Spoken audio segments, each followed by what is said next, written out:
I just want to give you a bit of an insight into the AFL Enjoyers team. We're a bunch of unique individuals, Matsa, Sfenda and Dean. We're going to engage with our minds and our hearts. We're going to exchange ideas, thoughts and even our energy. And to speak from your heart, you need to have courage. You need to be honest and authentic. We're not always going to get it right, and sometimes you're not going to agree with us. But that's okay, because just like you, we care. Just like you, we're passionate about the game. So if you want to come along for the ride, join us at the AFL Enjoyers podcast, because we really enjoy the footy. Hello and welcome to the AFL Enjoyers podcast. We enjoy AFL. There's only two of us today, unfortunately, but welcome, Georgie. How we going, mate? Good, mate. Good to be here. That's the way. We're gonna address the elephant in the room. Our fearless leader, the host, Daddy Deano. Dean's gone, mate. Daddy Dean he's gone. He's been managed. He's been managed. I think we've sent him to the twos, and hopefully he can come back stronger next week, and he can lead the team again next week. He's gone up to the coast to find some form. That's him. He's gone up to the coast to hang out with Stewie Jew, have a couple burgers with him, and also to do some investigation to see what's happening up in the Gold Coast. Yeah, they're in great form. As we know, Dean's a reporter. He's got contacts all around Australia. That's it, man. That's it. So he's gone to see what's happening, be on the ground. That's it, man. That's it.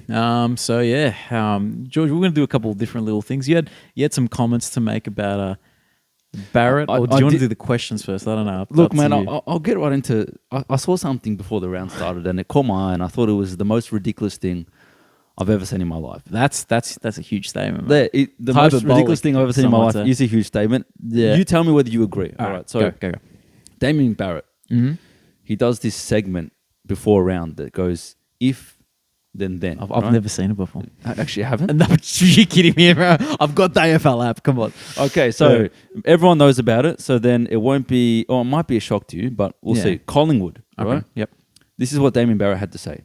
If Steele Sidebottom is too modest to say it publicly, then I'm happy to do it for him. His footy smarts are so elite and acute that he deliberately kicked a match-winning point inside the final minute last week. Then he goes on to say that it's harder to kick a coast-to-coast goal from Crows than it is to kick one from the centre bounce. He's taking the piss. He is not taking the piss. He goes on to say, true genius move. So Damien Barrett, the reporter for the AFL, has put out a serious point saying that Steele Sidebottom, lining up to win the game for Collingwood last week, intentionally kicked the point. He didn't. No way intentionally kicked a point. It would have been smart if he did. But you can tell he was lining up for the goal. No player that lines up for a goal ever kicks a point intentionally. Yeah. Because you can't do it. The thing is, if you go for the goal, there's a chance it goes to the right or to the left. If you go for the right, behind part, it could go to the right to the left. He could have kicked it out of bounds on the full. You can't risk that. You got to go for the middle with the risk that it's going to go either side. You kind of got to aim for the thing that gives you the most points, right? Absolutely. So I just thought that was so crazy for him. Sidebottom's a good kicker, but to give him the credit to say that, you know what, I'm going to kick a point here because I know best and I've done my 200 IQ calculations that it's going to give me a high chance of winning to kick a point. Give me a spell. You're not doing that during. So I saw that and I was like, that is the worst journalism I've ever seen. Fair enough, man. He should be sacked from the AFL for that. Yeah, no, I agree. We should take over the segment, I reckon. Yeah, well, we wouldn't be putting out content like that. Surely not. So if Damien Barrett is putting out articles like that, then what's the next part? He should go and find another job. He should go and find another job. There we go. There we go. So I just thought I'd mention that. Start off the pod. Yeah, shout out Damien Barrett, North Melbourne supporter. Yeah, friend of the pod. Friend of the pod. So we put out a little thing on Insta, I believe. Put out a post asking about questions. People asking questions about the pod, about our personal lives. Being really intrusive, and that's fine. So Georgie's brought it up, and we're just going to do a little quick fire. Some we might, spend a bit more time on because if it's more entertaining. Yeah. So thanks to everyone that submitted some questions. Absolutely. We might make this a more consistent segment. So feel free, as Matt said, to ask us whatever you like. We're quite wise young men, so we're happy to answer questions, personal questions. Says you. If you've got love queries, we'll sort that out as well. That's it. All right. So where do we start? I think the first question was actually from John, and a little bit of a different question. looking forward, what are you guys going to talk about in the off season? Oh, yes. I like this question when I saw it. That's an interesting one because I'm assuming at some point we might have a hiatus, but I don't really want to because I enjoy the pod. But there'll be things, obviously, we can talk about the season that just happened. We can talk about, who played well, this and that, maybe do our awards, that might be different. Yeah, well, there's always something to talk about in the AFL, even in the off season. There's content, and probably the biggest one is the draft. Yeah, the draft, the trade period. So we'd probably be looking at doing some of that stuff, maybe being creative with some of our own content as well. Yeah, the thing that I've been kind of wanting to do is drafts. So we can do like a forward line draft where we go against each other and try to pick the best forward line. But other podcasts don't listen. This is our idea first. All right, you heard it here first. We thought it first. I was also thinking we could just film you having kicking practice at the park. Yeah, I'm happy to do that. I don't know who's going to want to watch that, but Well, everyone can get involved, coach you, see how you can improve. We'll all learn together. Yeah, so people will be like, "Why is Nick Dacos kicking the ball on the on the what's AFL Enjoyers Nick Dacos podcast? doing in Coburg? What's he doing, man? What's he doing? Well, why is this short? I'm trying to think, who do I look like in the AFL? Like Cripps. You look like Cripps. Oh, fair enough. Yeah, we got the same beard. There's always things to talk about. So thanks for that question. Thank you, John. Another one from Deano. What makes a game interesting to watch? That one sort of caught me off because I was a bit like, "Whoa, yeah, why do we watch this?" Deep. Obviously, I think when it comes to sports in general, we've got a stake in a sport and in a game. Because if you go for the team, obviously you want the team that wear the jumper that represents you. You want them to do well. You know what I mean? So there's that. There's betting. There's super coach. No, straight up. There's betting. There's super coach, and that does make games interesting. But apart from that, obviously, if you're a neutral supporter though, yeah, what are you looking for in a game?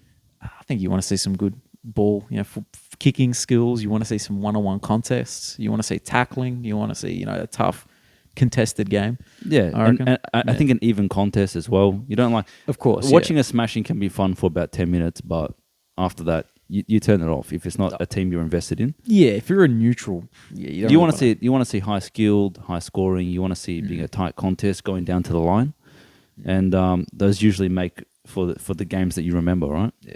I think I've been going on about small forwards, but they make the game interesting, man. Yeah, they really they give you the highlights. They do. They have those, the big marks, the high jumping marks, the crumbing goals where they're running around the corner and getting snaps. So those make the game interesting as well. So yeah. Another one actually from down back to back is who is the best coach at the moment of the AFL? Ooh. Well, look, I think if you look at the team that had the lowest, like in my eyes, has had the biggest jump from their expectations at the start of the year to ladder position now, it's the Saints. Yeah, I think Saints is a good shout. So Ross, the boss, he really is the boss right now. So, and that's just to this point of the season. So I could say him, Collingwood. Like, we all thought Collingwood were going to be good, but did we think they were going to be this prolific? I didn't think they were going to be this good, to be honest with you. He's probably coach of the year last year. In fact, he might have been considered that. Probably was, yeah. But, I mean, to be able to back it up is important as well, right? So, obviously, the Pies are going really well. We'll talk about them later. But the coach's ability to get the best out of his team and play a game style that suits the team, is critical. So, he obviously gets that right. Yeah, maybe even, I hate to say it, but maybe Brad Scott gets a little shout if his team can actually start getting some more wins, because they've been unlucky. I think they've had a few close games, Yeah, he might throw his hat in the ring. What about Mr. Ken Hinkley, mate? Ken Hinkley. We talked about him at the start of the season. I hate to say it, but I guess he's getting boys wins, are mate. They are getting wins, man. They're finding found a couple little gems in Dill Williams, and they're finding and McKenty and dudes like that. You got to get, if a good coach gets the best out of those those players at the end of the of the list, and he's been doing that. So we'll give him some credit there. That's true. Leading on from that, Savannah, who do you think will win this year? Thank you, Savannah. Towards the top, Collingwood's up there. Yeah. Geelong again, Melbourne. I reckon Geelong, Collingwood is probably the top two in my eyes. Yeah. I'd be happy to just straight say Pies right now. Oh, okay. I don't like to admit it, but I think they're getting their 16th premiership this year. They just look unstoppable. And they're the big moment type of team. They seem to just be able to take advantage of the moment. So come finals time, we'll see how that happens. But You heard this from a Carlton supporter. There we go. look, it is what it is. I mean, it's just a prediction early. We're honest guys as well. We're honest. But at the moment, they're on top of the ladder for a reason. So there's that. What else? Voltaire, is Carlton's season already over? Yeah, we also got another question. He's like, why are Carlton so...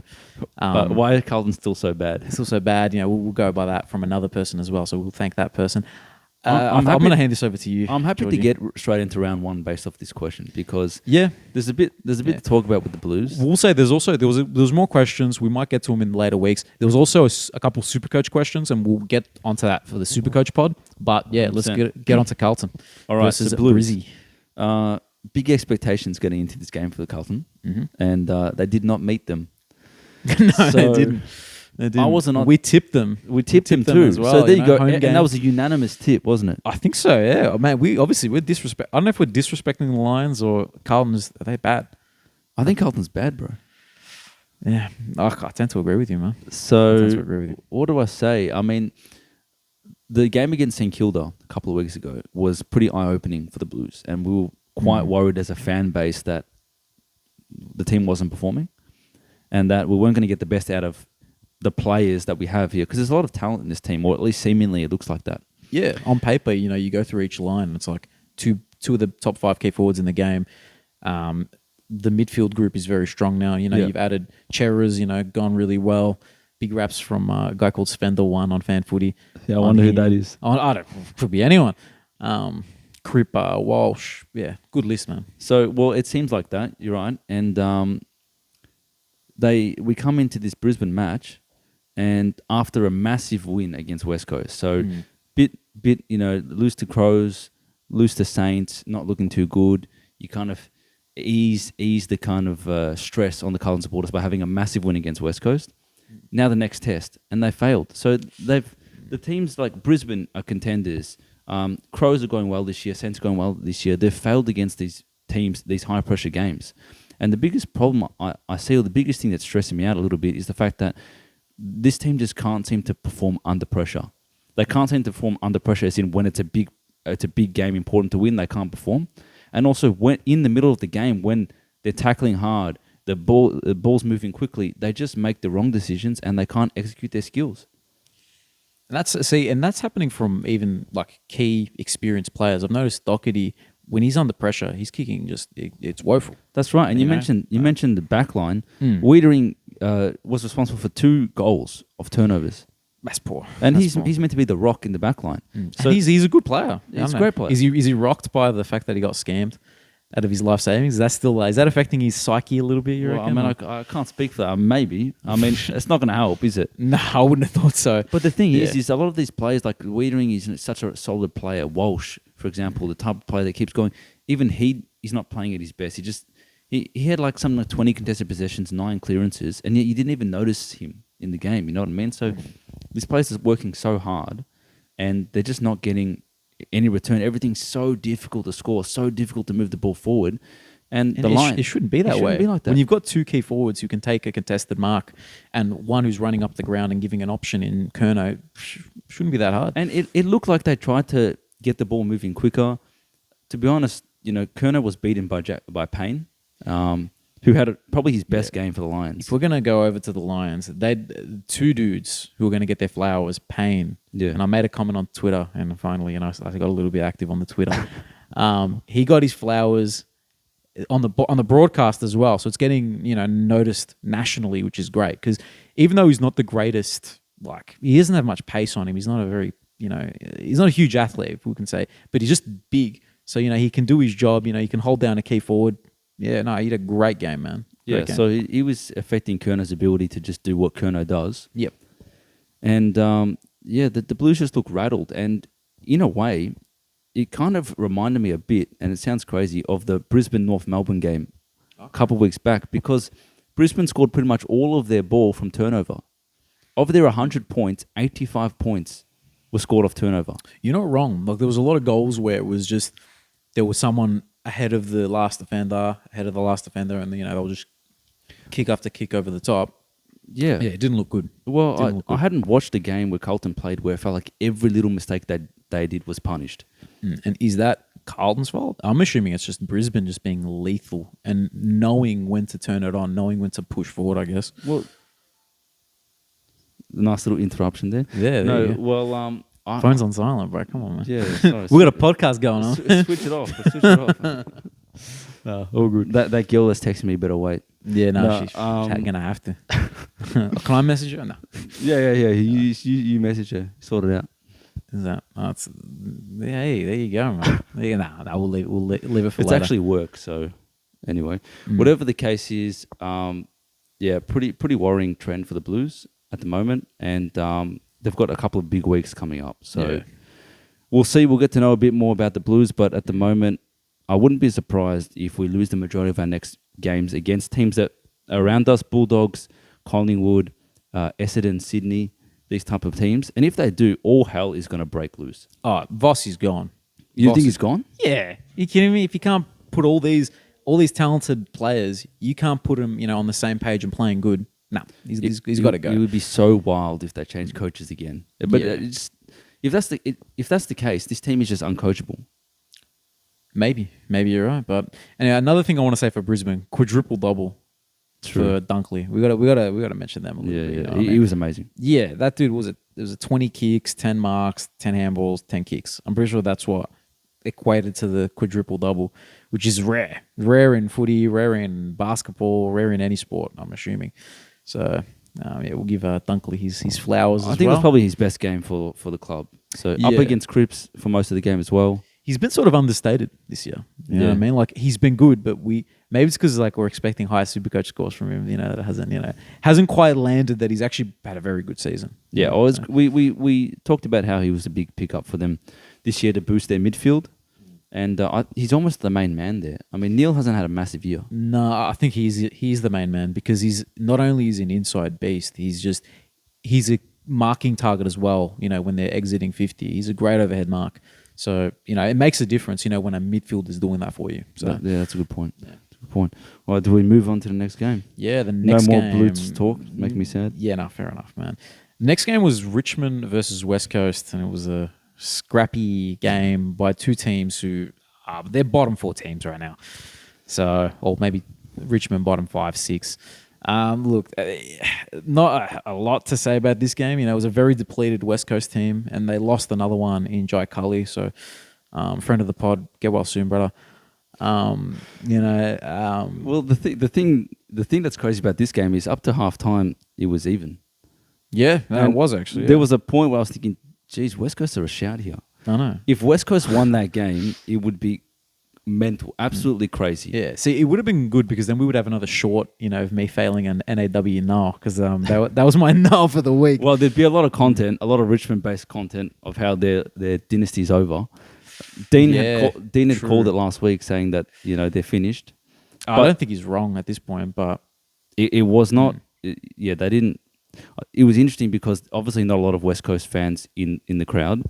Heavily Richmond-based crowd as you expected at MCG, but they were silent, and they were trying to get behind their team, and they would have just been in the crowd going, "What is going on?" 2 quarters of football where West Coast is turnovers, just keeping them in it. And then West Coast hits the lead by 1 point, and then from there Richmond just go, "All right, maybe it's time to start playing some actual football." Prestia kicks 3 goals in a row. Yeah, who would have thought? Who would have thought little meatball's going to get the little meatball gets on the end of 3 of them, kicks a hat-trick, and then they just kick away. And that's the story of the game. Yeah. My dad actually went to this game for some reason. So I thought that was interesting. He had a couple little tidbits because he doesn't watch a lot of footy, but he liked number 7 from West Coast, Jimby. Our boy Jimby. He liked his game, and he liked Shai Bolden and Oscar Allen. He thought, Oscar Allen's a great player, good hands, strong boy. So, he's having a good season, Oscar Allen. And it's tough to do in a team that doesn't give him any delivery. Yeah. But he's top 3 or 4 in the Coleman race at the moment. I think he is. Yeah. I don't know. He might be. He might be up there. But yeah, I don't really know if there's a lot more to go on about with that game because it was very. Yeah, if you're a Richmond fan, it's good. Look, it's going to be tough times, and I think the worst part is you don't have your draft pick, and that hurts because. Yeah, if you're going to be, bottom 4 side and not get, at least the reward. Does that sounds a bit weird, but Compensation. At least the compensation for being bad. It's going to be tough. Look, I still think that Richmond can turn it around. I think they'll build into the season. They'll finish all right. I don't expect them to be top 8. Too much competition at the moment. Are they that reliant on Nankervis maybe? Well, because he's a battler. Yeah, he's a pretty... And Tom Lynch is out as well. Actually, those are 2 big outs, so we'll give him that. And they've been pretty stretched in the key defender department with Taron out as well. So, fair enough. Maybe they... It just wasn't a convincing performance against a team that is being considered a waffle side at the moment. Yeah, fair enough. So, it's a watch for Richmond, and we'll see how we go from there. Yeah, the next game in Geelong. So, Academia Park, Geelong versus the Crows and the Cats. They're the real deal, I reckon. It's funny them being 0-3 at the start of the season and us kind of going, Geelong, man, they finally got old. Yeah, no, they finally got old. Send them to the retirement home where they belong. Yeah. Not anymore. No, they looked good, man. They looked good. It's odd to say, but they have a really, like half of them, they've got a good midfield group, obviously. All of a sudden, it's the best midfield in the league, and it's like... led by Dangerfield, he's like 40. Yeah, I don't know. Led by Dangerfield, and I'm like, who else? Like, I don't know. They have a bunch of randos running in there. They put Tanner Bruin back in there a little bit. Back in there. Holmes, shout out to Holmes. Holmes did really well. Blitzup's having a decent season. Yeah, there you go. Geelong are up and about. You're kind of right in the way. We don't really know how they're good. They just are. They go in there and get it done. Their players don't have individuals that get a lot of the ball or have standout performances. Cameron is their superstar. Yeah, like you look at the clearances, right? 5 to Atkins, 5 to Holmes, 4 to Bruin, 3 to Zach Tui. Zachy. Those are the highest clearance players, So, and Dangerfield's up there, of course. So they're just getting an even spread of contribution, and they're getting their goals and getting their wins now. So they're playing at home as well, which they're always going to be hard to beat.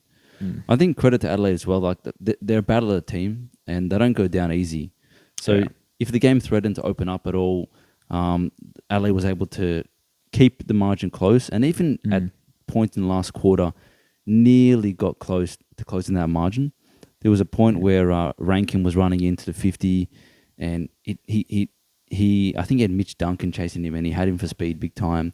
He could have kept running, but he took the shot and landed short. And these are very close. Like if that goes through, the margin gets closer, momentum comes.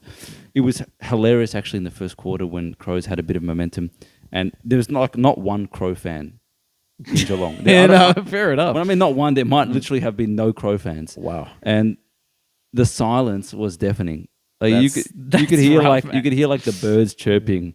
It was so you could hear the actual crows, like the bird crows, not the Crow fans. No, not the Crow fans, the actual birds themselves who were giving the support to their team because no one turned up to support them. Shout out to the Crows. Shout out to the bird. The actual birds. But I mean, they're a competitive team. Their challenge is probably to win away from home, but at Geelong it's always difficult. Yeah, of course. Can't hold it against them that they lost to the top 2 team in the competition in Geelong. Yeah. So I agree with that. Next game was a bit of a nail biter, and shout out to this team who I think at one point I said that they were the most disappointing team in the league, Gold Coast. I'm pretty sure I said that. That would make sense because they were looking like a bottom 4 team, and we were hoping that this would be the year they would look to make finals. They smacked my team, and now all of a sudden they're in some form. They lost by 5 points to Melbourne. Did it have anything to do with Dean being up there? Maybe giving them the support. He might have given them a little rev up, or maybe said, "All right, look at this episode of the pod where Matsa said this." It could be because the Suns are the second team of the pod. They are. So we're giving them all our love, all our support. We want them to be successful. Yeah, there is a little backstory behind the Gold Coast being our favorite team, but we'll get to that. That we'll reveal that at a later date. In time. Does it have anything to do with me and my draft team? But perhaps with your draft skills. We'll get to that one. But, so what do we say about this one? I think it's the best game that Gold Coast has played this year, even though they lost. They're up against Melbourne, who's clearly a very good team. And it was interesting listening to Petrarca at the end of the game in the post-game interview. He's like, man, they're bloody good and they beat us around the ball and really we got away with one here. Yeah, and here's something. Dean asked me last week, specifically me for some reason, do I think that Noah Anderson will take over from Miller? Yeah. I said no. And Miller goes, sorry, not Miller. Anderson has the best game of his career. He was immense. He was insane. Yeah. So it was a huge performance. He was clearly the best midfielder in the game. Yeah, and against Clary and against Petrarca, it's no mean feat, man. 100%. Good on him, man. Miller's probably looking pretty proud from the sideline, trying to get it back out there. But when he does, if the midfield, because the other thing I've noticed is Rouse really had a much stronger year, and his contested numbers are really high. So they've got the real contested ball. Anderson does both. Miller's the run. It's a good mix. Swallows playing all right, which is a good ruckman. They've got the midfield. They do. They have the midfield and they have the ruck. And the other thing is they got a lot of return out of their forwards. So Chol kicked a couple of goals. Casbolt, Ben King is playing some good footy. And I think he's like on a 13-goal streak straight. So he hasn't kicked a point. He's kicked 13 goals. No, sorry, King. Oh, I was going to say, I thought you said Casbolt. Like, no way. Casbolt's never kicked more than 3 goals straight, I reckon. No way, yes. Yeah, hey, there you go. Good on Ben King, man. He's one of those talents that can elevate a team because, he provides the contest in the forward line. If you get a little contested mark here and there, it makes a big difference to a team. Well, he's gonna be the general for many years to come. So yeah, I think one thing I've realized, I think every club needs to find the Tom Hawkins type, big, strong player who can just get you a contested mark and give you that bailout. Because sometimes it's hard to score in footy these days. It is. So I think most teams need that, and Ben King, gets a bit more size. He's already, he's 200 centimeters. Easily. So at least, so he's in that sort of mold of big power forward. 100%. The other thing is, Gold Coast, we said, were very strong around the ball, and, if they had taken the opportunities more, probably should have won that game. There was a chance for McPherson in the dying seconds of the game to even it up. My boy. Well, he wasn't my boy because he kicked a point, but it wasn't that hard of a shot either. He really should have nailed that, made it a draw, and it would have been a bit more fitting for Gold Coast to get some points after that game. But Melbourne, at the end of the day, a classier team, more experience, harder bodies, and they haven't lost a last quarter this year, Melbourne. Oh, wow. It's impressive. I guess that just shows this experience, premiership experience. So class. When the going get tough, they handled the pressure and managed to steal the points from Gold Coast. So a little bit disappointing they couldn't. Our boys couldn't get the win, but yeah, that's all right. But they don't lose any admirers. That's true from that loss. So we'll give them that. The next game was another. It was an interesting game at points. It almost got away from them at the end, but GWS against Bulldogs. Bulldogs come up in Canberra. This game was a little bit disappointing because Toby Green, laid out. Yeah, and he's clearly a player that when he's up and about, GWS play better. Yeah, they used to call, what's his name, the barometer, which is Matheson. They used to call him the barometer, which is ridiculous. Toby Green is the true barometer for He's a team. the captain, he's the leader. Yeah. If you're a GWS player playing in a big match and you know that Toby Green's out, it's deflating. It's deflating for people neutrals that are watching. Yeah, for sure. Because you need someone to compete with, the top talent from the other clubs. And obviously you've got Kelly, you've got Canelio, you got Himmelberg, but something about Toby Green up there in the forward line. Well, we saw what he did last week, and he, kicked those 4 goals and managed to steal the win. So, I mean, he's one of the best players in the comp. So, that makes it harder to win from scratch. Yeah. I thought the 2 standout mids, Bont and Mini Bont. Bont and Mini Bont. There's Bont and Pally, and also Green. Oh, if that's fair, Mini Bont, I don't mind that. He seems, maybe it's because he's not as Italian. I see him as a Clary more than a Bont. Yeah, true. You know what I mean? I don't know. Is that but yeah, he had a big game, Tom Green. But 3 goals, mate, as a midfielder. The 2 goals in the fourth quarter. Those back-to-back goals, that was huge, man. They really, gave him a shout in the end. So he gave everything, Green, but so did Bont. Bont is in career best form, I think. Yeah, I think it's good to see Bevo's finally let him loose. Play in Let the him- midfield, mate. Can you believe it? Play your best midfielder in the midfield, and you might actually win some clearances and win games. Was it 14 clearances, Yeah. 20 kicks? You know, He's had 3 games this year where he's beaten his own record of clearances. So I think he's had like unbelievable. 11, 13 and 14. Oh, there you go, man. That's just him just picking it up. You know, what I That's mean? just him just playing football. Like he's gonna have like 25 by the end of the season, man. It's gonna be crazy. breaks the record. He probably will, man. Yeah, Bond. Yeah, and the thing is with him, he's got one of the best kicks in the team as well. So when he gets, on that left foot, something about left footers, man, they just know how to kick the footy. They do. I should have been made a left footer, I think. If you're a left footer, I reckon you would have gone number 1 in the 2000. What draft would you have been? 14? 2014, 2015 maybe draft. It's just the fact that I'm not a left footer. That's why I didn't make it. That's it, man. That's it. Otherwise, you're too predictable. Because we were talking about how I'm a natural footballer. I just don't have any physical attributes. Yeah, I kind of said I feel bad about it now, but I said that he's a natural footballer with the body of a chess player, Yeah. or something, and no disrespect to chess players, but y'all aren't made for footy. No, that's 100% true. Yeah, Unfortunately. I'm trying to think. Yeah, no, that game, it was. They brought it back because it was almost going to be a bit of a blowout at one point, but GWS brought it back. Made it a bit more respectable. I think they kicked the first 4 goals of the last quarter, which they've done a couple of times. They've had like the flurry in the last quarter. So when the game's kind of over and they're forced to play quick, they actually can do it as a team because they've got the talent. Just challenge, I guess, for this team and a lot of other teams is being consistent in playing their brand of footy for 4 quarters, which is what the cliche that every coach mentions in the post-game interviews. Yeah, of course. The next one, I don't have much to say about this next game, to be honest with you. Freo Hawks. The Freo blockbuster of Saturday night. Yeah, that's it, man. They just went and destroyed the Hawks. I don't know. We'll say Brayshaw has come back. Yeah. He had his big comeback game against a weak midfield. Good on him, man. Like I like it. Yeah, it's a skill to be able to beat up on a bad team because he beat up on them. But that's really his only really strong showing this year. Yeah, and it was 4 quarters. It wasn't just because he had a couple games where he was building towards a really good game and then just fell off.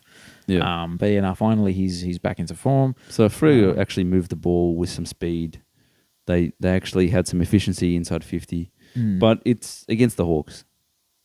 That's the thing. And the crazy thing is that we tipped the Hawks. Did we? I'm gonna have to go. I need to go back and suss tips because I can't remember who we tipped. But I'm pretty sure we tipped the Hawks because we thought we just really disrespected them. Freo haven't done anything for us to have confidence in their ability to win. Yeah, absolutely. But I'm pretty sure I would have gone Freo at home. But I don't think so, man. I don't think so. I'll tell you right now. No, we went Hawthorn. I think you were the first one to say Hawks. I swear. No, there's no way. I swear you were the first one. One of our Hawks. viewers needs to go back and confirm it. Nah, you got short memory, bro. I'm looking at this and it's like, so we went with Carlton, which, made a little bit of sense, right? Then we went Richmond, makes a lot of sense. Geelong, sense. a lot of sense. Melbourne, a lot of sense. GWS, is what it is. And then Hawthorn, Port, Collingwood, St Kilda. So we did well. It wasn't actually that bad. Now that I look at it, we missed 2 easily fixable picks, Hawthorn and GWS. So we got 7 out of 9. Taking the Hawks is trolling, surely. What's that? That's trolling. No, I think we genuinely thought that Freo were that bad. The other thing is the Hawks. They were good the last 4 weeks. But they managed Bruce and CJ. See, I don't know if we knew that at that point. We couldn't have known. Yeah, we didn't know that at the time of the pod because we organised to film the pods about like a day or 2 after. If not, actually it's a Sunday today, so we try to do them as quickly as possible, because to fit it in with our schedules. But yeah, we'll move on to the tip that we won to the next game, which was today's first game, Port versus Essendon. This one was annoying because I thought Essendon would actually win this and finally Port would lose and North would get the good pick, but that just didn't happen. I think you got to give up on this good pick, mate. Port Adelaide are a proper team. They are a proper team. And honestly, the fact that Essendon were even in this it just shouldn't have been the case. Like it was 12 goals, 20. Yeah, like it's mental. Yeah, so the fact that Essendon could keep themselves in it, good on them. They lost having kicked more goals. It's 13 goals.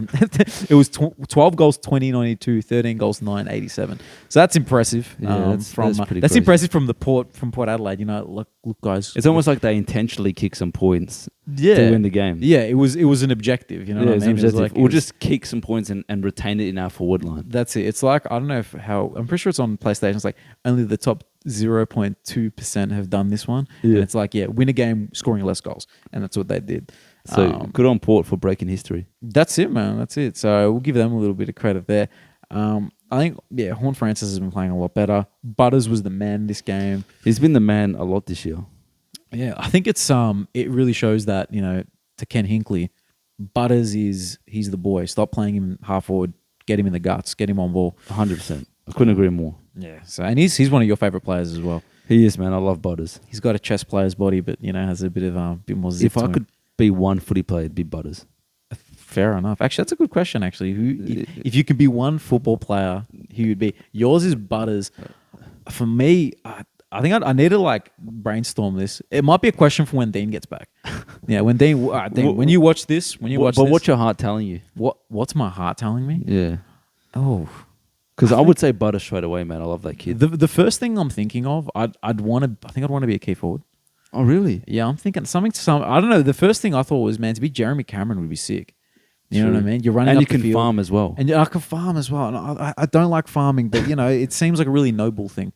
You know, It's good if the world ends or something like that. Yeah, that's it, man. So that dude's, you know, if the world's going well, he's a footballer. You know, worst case scenario is farmer. You know, he's got it sorted out, man. That's called having your bases covered. Yeah, and actually, there was another player who was like that, a Port player from back in the day, Westhoff. Westhoff was he was a full greenie. You know what I mean? So shout out to Westhoff, man. I forgot about that guy. Yeah, I don't know if he was a vegan or what he was, but I'm pretty sure he lived on a farm and basically just lived off the land. I'm pretty sure. Don't quote me. I might have made that up, but I swear that happened, bro. That's the secret to Justin Westhoff's career. That's it, man. He's a man of nature, and you can just tell by the way he looks. He looks like, you know, a nature jungle man. I don't remember what he looked like, but I'll go with that. You don't remember? Come on, you don't remember what Westhoff looks like? No, he was like a blonde-haired guy.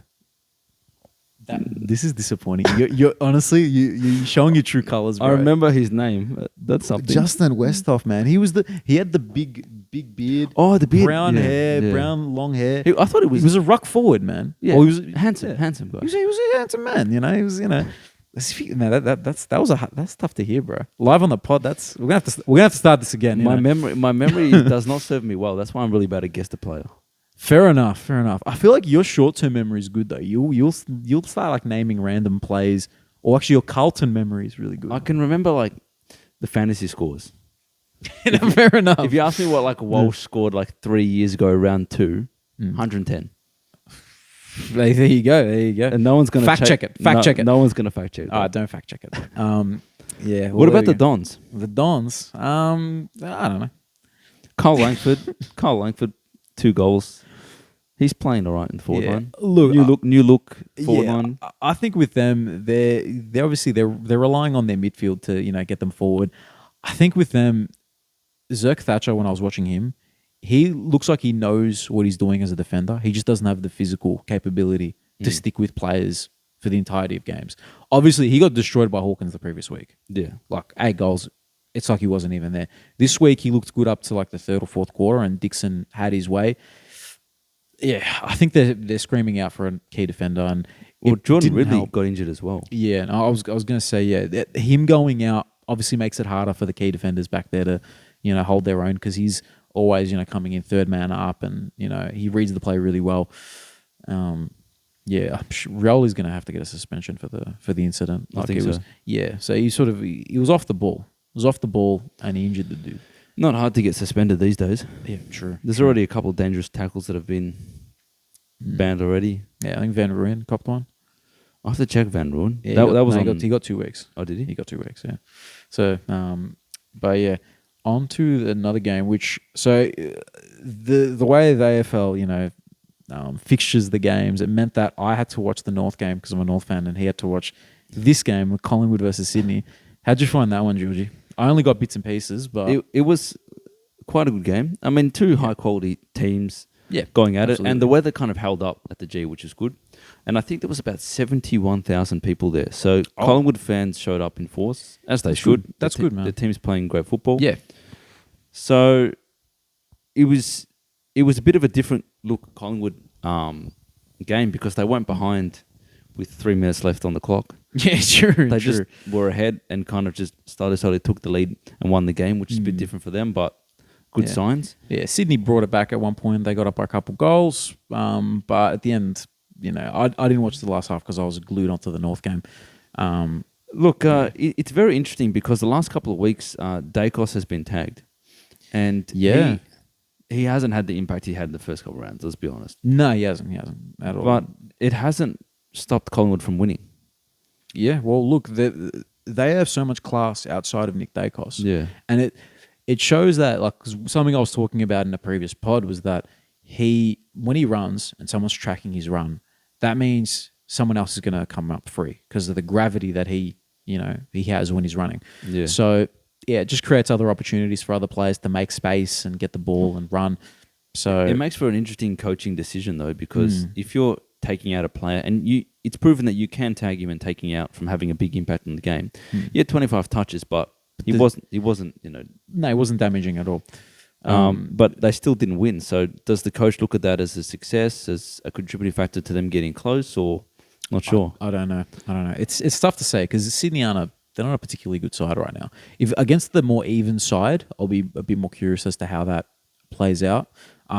Last week, the previous week, they stole it from Adelaide whilst Dacos was tagged. So maybe it's maybe it's the way to go. Really, I think it is. If I was coaching, I'd still take him out. But yeah, you're right. The Swans, they started the season so strong up against two kind of weaker teams, and they look super professional. They look like they didn't miss a beat, and then they've lost, I think, like 5 of their last something games. Yeah, they're not a good side, unfortunately, right now. And it's a bit due to the personnel injuries, forward and back. Yeah.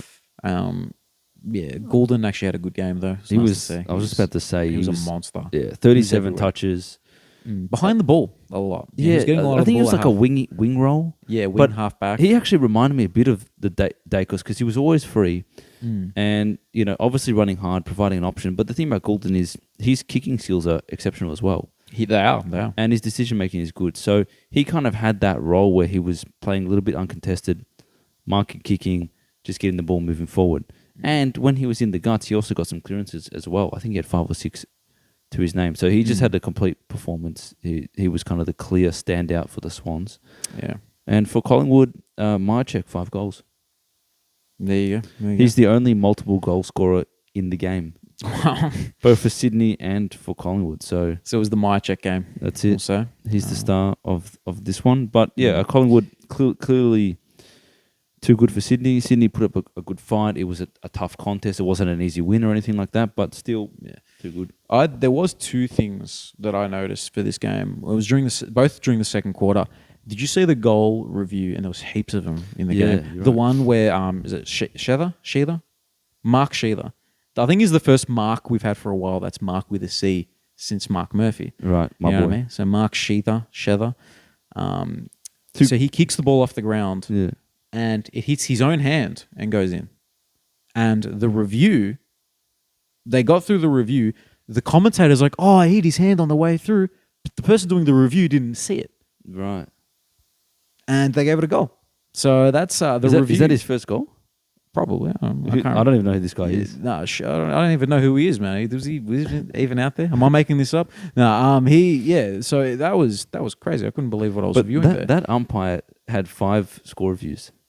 He's got to just be a bit more, on the front foot. Just make a call, mate. Yeah, and most of his calls were right. I'm not a massive fan of the score review. It kills the momentum after a big goal. They should happen in the background for every goal, and then that's it. That's it. And then we find out if the ball needs to come back, it needs to come back. It is what it is. We set up again. And then the other one was the Hayden McLean soccer goal. It was mad. The one that went bottom right. It was almost like a penalty kick, and Maynard, like outstretched hand, he couldn't get to it. Well, Myercheck also had a soccer goal as well. I think you didn't see that one. It was probably at the end of the game. I was watching the North. That game. was pretty good as well.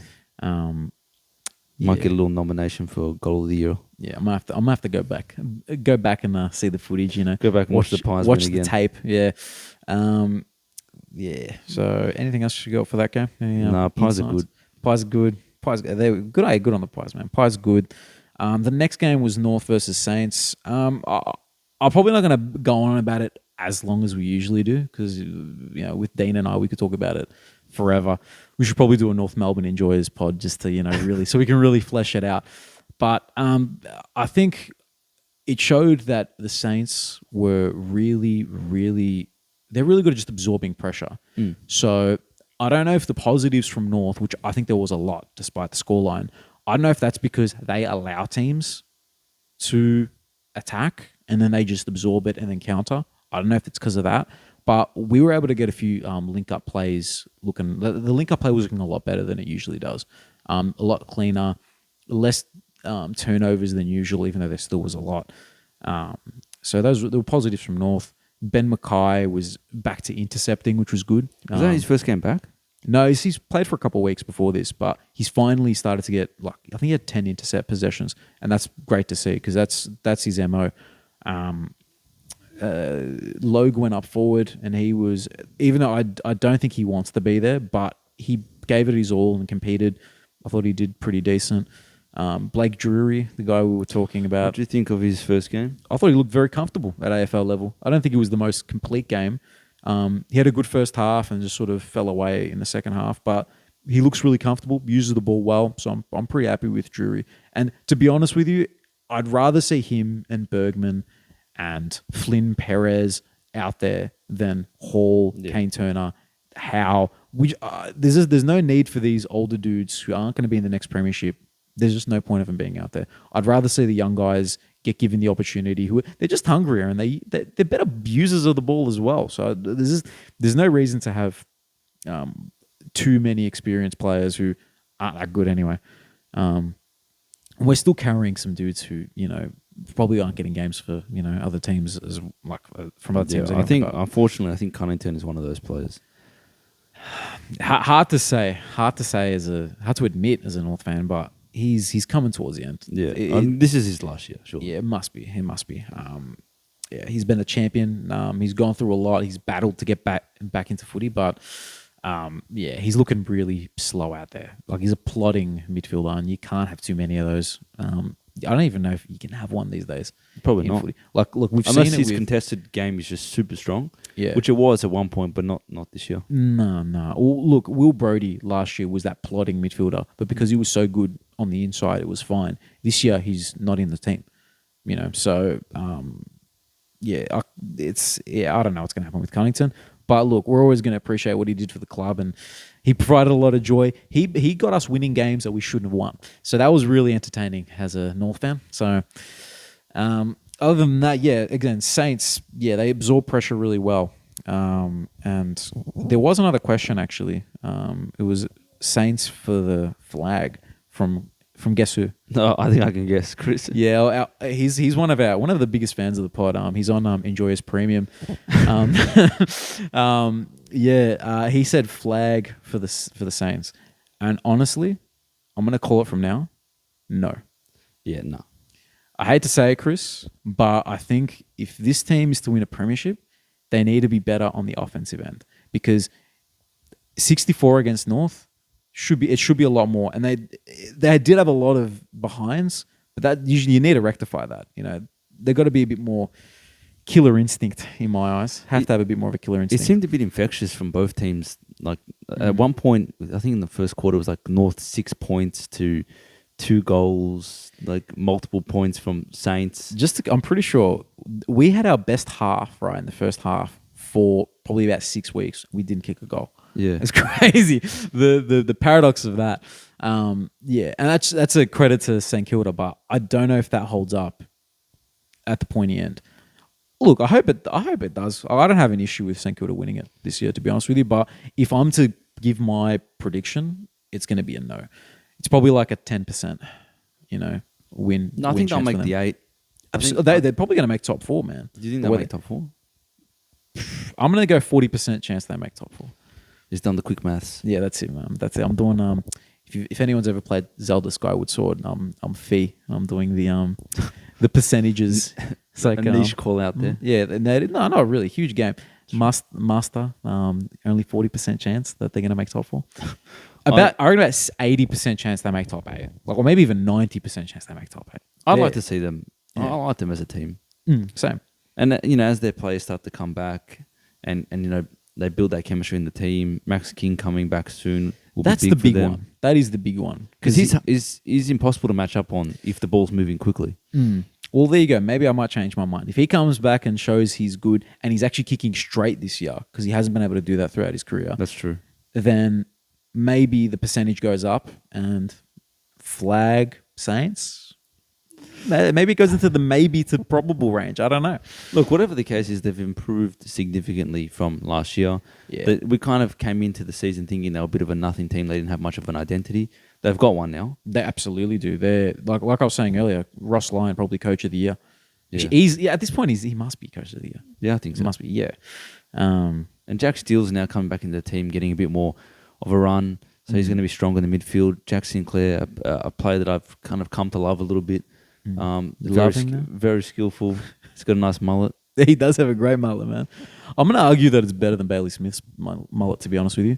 It's just a bit more. It's check. Underrated. It is an underrated mullet. It's a bit more in check. You know what I mean? I think it's Bailey Smith is a very handsome man, so he could kind of pull off a mullet. I don't think Jack Sinclair is as handsome.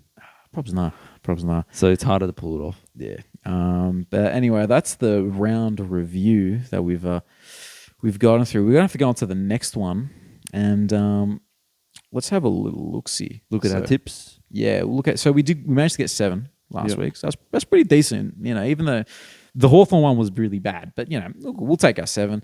The next week, Richmond on the Friday night. Richmond versus Geelong at the MCG. Very easy. We're going with the Cats.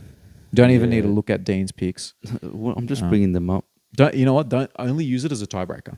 Okay. I reckon. Because then I don't want it to influence your picks. Because I was looking at yours last time and it was influencing my ideas. I'm like, nah. Yeah. What you're saying is you respect my picks. Yeah, respect your own picks, man. Yeah. Respect your own picks, man. All right, so Richmond, no. Yeah. Definitely Geelong. Yeah. Do you know what? I think I might have to just call it early. Ask me if I think Richmond have a chance. Do you think Richmond have a chance of winning this game? I got 3 letters for you. NAW now. Geelong are beating Richmond. Yeah, I think so, mate. And this is kind of weird because I NAW'd the team that Richmond were versing last week, and now I'm going to NAW them. They're not beating Geelong. And on to the next one, West Coast versus Gold Coast at Perth. Look, I don't think we're tipping Eagles for the rest of the year. No. So we can move on for that one pretty quickly. Suns. Done. The next one. This one's an interesting one. Sydney versus Fremantle at the SCG. 11th versus 12th. 2 teams that are sort of... We know that they're high quality, they had high expectations this year anyway. Who do you reckon gets up for this one, man? Sydney. I'm pretty happy to go with Sydney as well in Sydney. But Sydney are still matching it with some of the bigger teams. They might not be getting the results. Yeah. I mean, a little bit unlucky against Giants. A little bit unlucky against Port. They're still bigger. I mean, Freya's won 1 game against Hawks. That's what they've done. Yeah, it's a fair call. And I'm happy to do that. Happy to go on with that one. The next one... This one hurts, but look, I'm not even going to say what the game is. I'm going to get with Port. Actually, it's interesting that I just want to mention that Dean has tipped North. I love him for that. But the boldness of him to tip North, he's not giving Port any credit at all. Nah. Look, prove me wrong, North. Please prove me wrong. Yeah, I'd like to see it as well. Yeah. And the other thing Dean has mentioned, he's just sent a little note. He's like, please mention that I want North players to give Jason Horne-Francis the Rory Lobb treatment. Good. Yep. I'll be very happy for them to do that as well. There is no chance that they don't do that because every other team has booed Jason Horne-Francis. So if there's one team that's going to absolutely give it to him, it's North. Can you imagine if they're just like, oh, who's this guy? They start clapping him. Yeah. Oh, it's like the reverse psychology where they don't even notice that he's there. They don't go up to him. They just ignore him the whole game. If he tries to say hello or anything, just give him the cold shoulder. It's almost like not booing him would be worse. Yeah, I actually think that's the way to go, North lads. Just don't even look at him. Don't even acknowledge his existence. When you shake hands at the start of the game or at the end of the game, just ignore him. Bully him. Give him one of these. That's it, man. Imagine it's high school and you want to softly bully someone. it'll mess with his psyche and he won't have a good game for the rest of the year. So Well, maybe we'll see what happens, I guess. Yeah, there we go. That is my little theory. Hawthorn versus Melbourne at the MCG. Ugh, that's ugly. That's going to be ugly. Melbourne, easy. Yep. Don't have to bother with that one. Brizzy versus Essendon at the Gabba. We're not going against Brisbane at the Gabba anymore. You can't. They're way too good. Yep. These tips are going quick, but We this might is actually get some actual tips this week. I man. know this is I'm going for a 9 out of 9, baby. looking like a pretty easy week. The next two are really tough though. This one, Carlton versus Western Bulldogs at Yeah. Marvel. So, I'm not feeling very confident about the Blues at the moment. I'm worried Fair about enough. where their season's going to end up and what the consequences are if we don't start performing like a proper team. But if there is one team that we seem to match up really well against, it's Western Bulldogs. Carlton seems to play their best footy against them. Mm-hmm. So I'm going Carlton. This is a really tough one for me. I'm not gonna lie. I'm gonna let Dean be the decider. I'm gonna go with the doggies. We're going Blues, baby. We go with the Blues. There we go. There we go. All right. Mental next high one. five to Dean for supporting the boys. There you go. Shout out to Deano, man. Next one, another tough one. Adelaide versus St Kilda at Adelaide Oval. This one's an ugly one to tip. Yeah. It's an ugly one to tip. Crows are actually the favourites, according to a betting company. A betting company. A betting company. I'm not gonna shout them out. No. No, they're not paying us to shout them out. No. I put, an unnamed energy drink in a mug so we don't give any advertisements out. Yeah. I think Crows. I naturally tip the home team. They've got a bit of a fortress there. And, they're a strong team this year. They really are, yeah. So I think if it was Marvel, I'd be happy to go Saints. Both teams put in a lot of pressure around the ball, quite strong defensively. So I think it'll be a good match to watch. But happy to go Crows. This one is very tough. I'm going to go with the Saints and we'll let Dean decide because I'm indecisive. It's Crows. It's the Crows. There we go. Hey, that's cool. That's good. Next game, 1st versus 13th. I don't think we have to discuss it too much. Collingwood versus GWS Where is it? at the MCG. Yeah, it probably wouldn't matter, but No, I agree. It wouldn't. Doesn't matter if it's Canberra, if it's Dubbo, wherever the GWS play. I don't know. they always play in the weirdest places. Yeah, they do. They got Dubbo They've never games. played in a stadium that has more than like one level. Yeah. Nah, they play like local footy grounds and stuff. It's crazy. Yeah, it might actually help them to play in an actual stadium. Yeah, Combat the wind. maybe the MCG. This is their time. Yeah, Maybe this is their they time. play in front of a proper crowd for once, and they play That's all right. it. Yeah. I Maybe think- the booze from the Collingwood fans will jam up a little bit. Yeah, you need some motivation sometimes. Yeah. So we're gonna go with Collingwood, and that wraps up the tips. Something that we didn't get to earlier, we had some more name suggestions for Tassie. So we just wanted to get through them, just because we thought there were some funny ones here. There was the Tassie, and these are from people that have commented on our videos or Yeah. sent suggestions. whether that be TikTok, YouTube, elsewhere, PMs, or DMs.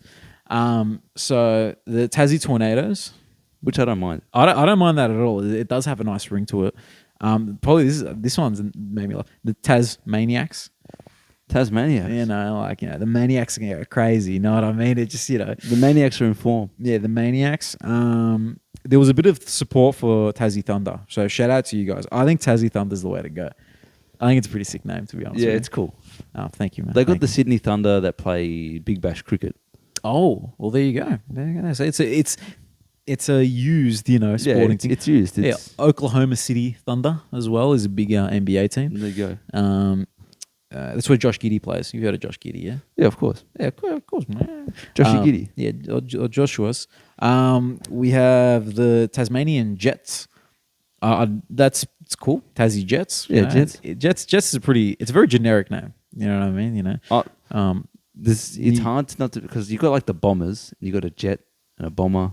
Yeah, actually, that's fair call. That's very cool. Bit similar. The Tassie Tuners. I don't mind that. I don't mind Tassie Tuners. Everyone likes a little tuna and rice, a little tuna sandwich. The Tasmanian Lumberjacks, which Are they lumberjack? It is I lumberjack. don't know. I'm sure they've got. Would their jersey I'm sure just- they have wood there. The jersey is just like a checkered shirt. That's it. That one I don't mind, and they wear overalls and stuff. Yeah. Sfera. which means, I think it means like wings in Greek. I'm pretty sure. So Tassie wings. And the Tassie, I think it was the Hobart Hornets. Yeah, the Hornets. The Hobart Hornets. They're going to do that just so they can get Jason Horne-Francis on board. Because I think his contract probably expires 2028. It's like, look. But he doesn't really honour contracts anyways. It doesn't really matter. Yeah, true, exactly. He's probably going to leave to go somewhere else next year. So the Hobart Hornets, I don't know what's my favourite so far. I still like the Tassie Thunder. Yeah, well, I mean... It's my baby. Tassie Thunder's my baby. It's got a nice little, the TTs. It's got a nice little ring to it. TTs, huh? So legit, I'm going to be championing Tassie Thunder.